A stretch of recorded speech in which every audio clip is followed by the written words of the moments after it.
ثم أخذ ساجي أبو زيد أجوبي يشكل أين أغاد تنبيل لغرو خاصنا الله دالي أعوذ بالله من الشيطان الرجيم إنما أشكو بثي ننتين ننشني خوتين لغرو خاصنا وحزني أدنشنو إلى الله كتل وتشتكي إلى الله أدو يغريكي غال لغرو خاصنا كتي الله iyo akinye falle kin qennati ajofe falle igade lakken do follakken wunyi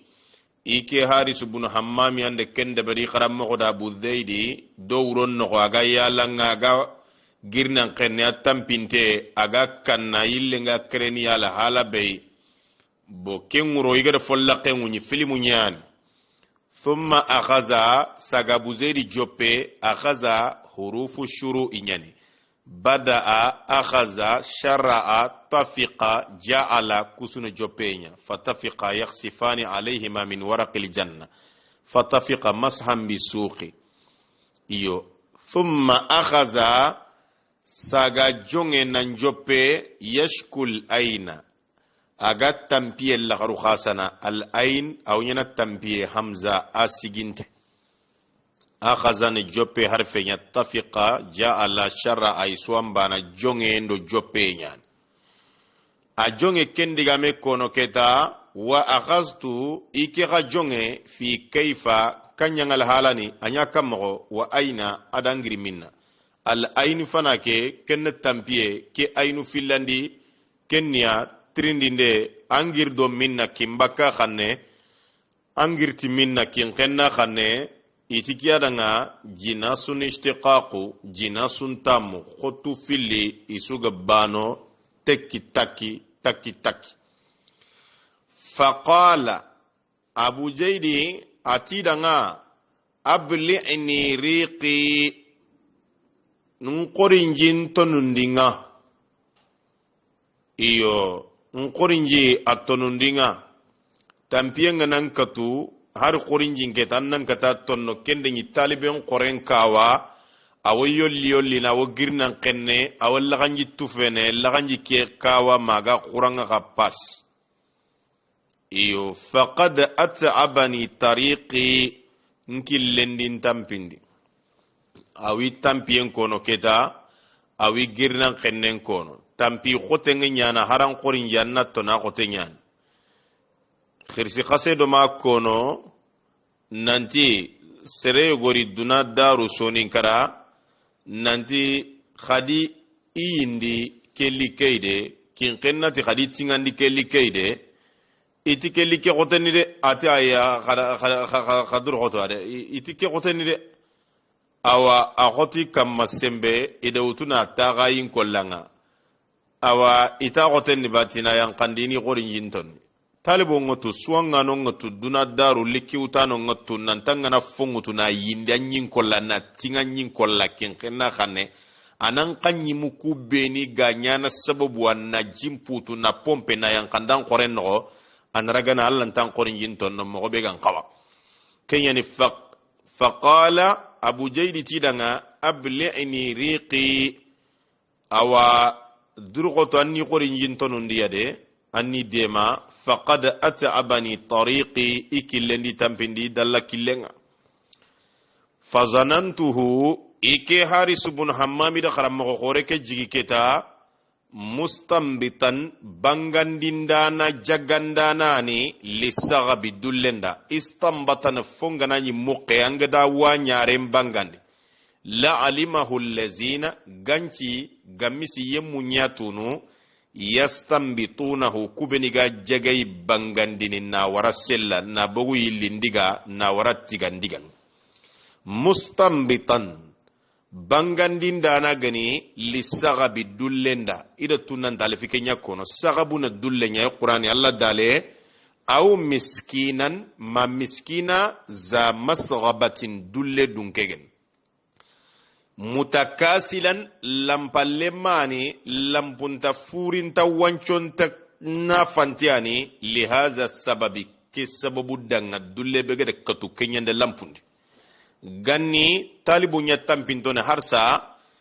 awa okin kenna iwodu toko nanti kati aga wate su kono watente talibanga tenyane talibanga tene dulle nyaay besuna kentu soni gankanne fa ahdartuhu ida hadarindi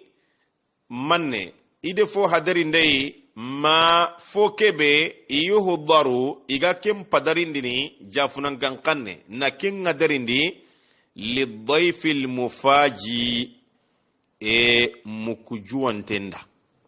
angutu mukenga na juwandi genanyi wa nasara kara gananyi pariya gananyi na takar kafe bagandi karama awa har kafe baganda da karama ona kafe ndabari bo ina maine zillo buru na kine bagananyo bangani ga gadinga kara niya gani ina tiyo gali futu filante ga dono nga karama ina jitondi na joga kama wala gali futo ga dono nga khatini gano ina kunkine ari uro nogonya gina jongi elantinga na ke uro nogonga yo ina ken kwa danga na amama mo sirina ta hakka to de yo andani futo nyan to ma gaire ma vojin ken yimi ka awana khatim ma gaire nay ma ken khatinga alhamdulillah afa telefon bo ina kenya kono mu ken danga jati nga yago misan nemba kadwa kati lenga krene abu jeydi nin filmu nya tourner na koy sonin karay bo kembre ide kenyi gandindambe fadarindi na hadarinda danga kanga kati fil layli daji uron bitambinne uron nyani khayde kellita adang iyo muku yankanden ko tanyende seren qasu fi allaga muken yankandinde muken likkenya ide khirita ton ko tanya dayfu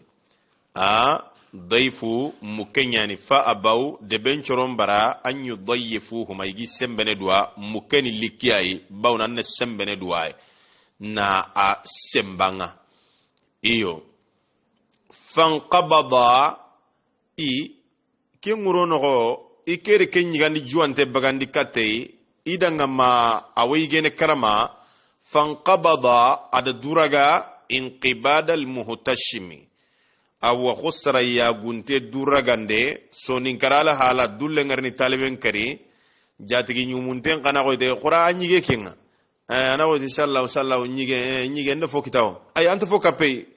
bom jatige ngaka kantan kono mukendanga muken qaidu lelandi yagumma gono bo golle ke keta Allah ro kuto mananya mantanya sonin karadaga kitempai wa arada ada bartinan kara koyi irada libashimi khusra fakka kara koyi sonin karani nyana kundunya har dulle ngana sonin kallemmen karni ya gundo gaccendo sagamundo yere wurago agana daga nokku igana ta yige batini yigiya igana ta antu foka anti yana kunduba amma wariba al halan kundunye ana khosinya ko yifogu khatampinte al bashimi aw shab'anu nyane sarafaka mekene maqama lughanya bo ike ille seme innudu sami gambian konti jagali na igande kine ko nabillahi ibrahima adu igande likati malaika mukuni falamma birebe ra'a aydiyahum gadi kitungori la tasilu ilayhi kitungan tekinyene yokenga nakirahum adina kari wa awjasa minhum khifa ar kannatu galiya yokenku ike haris ibn hammami fasu'utu zannan ida jikke ngar nyangundi na jikke bonondi ida jikke buren jigi na simmey buren cimma bimtinaihi ta akebenga awaga barayigene dullinten qani awa wa ahfazani adadi ke sondon to khindi ahfazaniya abugo hifzwai tangande bawnanga na foburenya bambarani ti kuma kanjugu te koroti digan qase digan bure anta khasono angana simmede ko to sanu gir kanganda nga sasay bo kenyani tangandendo digan bure a suko se khiri khotti bane to renyen ado sondon to ren ko khiri khotti bane wa ahfazani adi butel laga na bagandi ulu tibaihi anyangal hala atege mo nyille al hala nga yille dullinte nan kyalli do uron no koyde igande kine ngan ko sibara andan jati gande like kinyede hakatini kubeni ga wurum mukenda na igande kine na ko ti mukemme ige ki igande khore am khayge onto tu ma am sahaba khartirni de bamman gani bando sere ngore meyba bamman gani jatigi garin cilen na kono mukken danga kundunya bo gella ganani kine ngani igu bure keta mukke ki kan telingara nati ferega bara jia na kusenga ko ngini kundunya sonin karana mukkenka khayinta kona jonde ina kono do falle ina to qurama mugude yo anga khato kharaga kan nyankan hatta kittu mikke gatintono ike hari subun hammami aghlizu lahu aw ughlizu lahu iga kasafondina da fil kalami digame ke qur'ane no jahidil kuffara kafir nin gaja wal munafiqin ar munafiqini waghluzu alayhim adu anna digan kasapu ko ida kebe gi famundi ughlizu lahu fil kalami iga bangandindini nan kasafondara digamenga fonneta awa ina kendebre ghalaza funga na kasafo digan kasapundo digan jagganto ni ko serenda ina katange digami fay gotono kitade boken ngal hala abu jeydi ni ga film we tournene mukko tampintan nugudu saminte pudinga kite kimbakati fudi kenganari yanka jatigi nyumunte walla jatigi fonnan cire mi ga yankan ni nyangal hala be iga ragana mo be iga gemmey mo be a kingal hala ini mulana kenya bangandi ado seregana juantangiri ameriki magiri pari walla banna gore agiri kongonia kincha kosiga gemme na raga mo be a na al halanga mundi na nyangal hala be a ine kya filmun ko ini dunai